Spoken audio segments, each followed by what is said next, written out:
शक्तीपीठ महामार्गाच्या भूसंपादनाचा निर्णय मंत्रिमंडळामध्ये झाला आणि ठिकठिकाणी शेतकऱ्यांनी सरकारच्या या निर्णयाला विरोधही दर्शवलाय। विरोध करणाऱ्या शेतकऱ्यांचं नेमकं म्हणणं काय आहे ते सुद्धा बघूयात।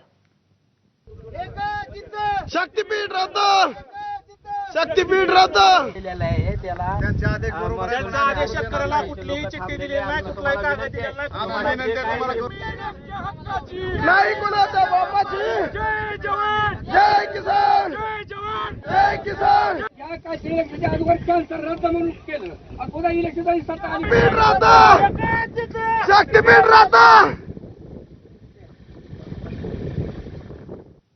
निवडणूक तोंडासमोर पाहून शासनाने शक्तीपीठ महामार्ग रद्द केल्याचे जाहीर केले, परंतु विधानसभा निवडणुकीमध्ये बहुमताने शासन आल्यानंतर शासनाने परत शक्तीपीठ महामार्गाचे काम चालू केले। ही शेतकऱ्याची शासनाने घोर फसवणूक केलेली आहे आणि आता आजच्याच काही वृत्तवाहिनीवरील वृत्तमध्ये पाहिले की आज शासनाने शक्तीपीठ महामार्गाच्या भूसंपादनासाठी मंजुरी दिली। जाणीवपूर्वक हे शासन शेतकऱ्यावरती अन्याय करत आहे।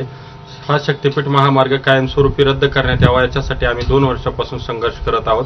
माझी आपल्या माध्यमातून शासनाला विनंती आहे की शासनाने शक्तीपीठ महामार्ग कायमस्वरूपी रद्द करावा व शेतकऱ्यांना न्याय द्यावा।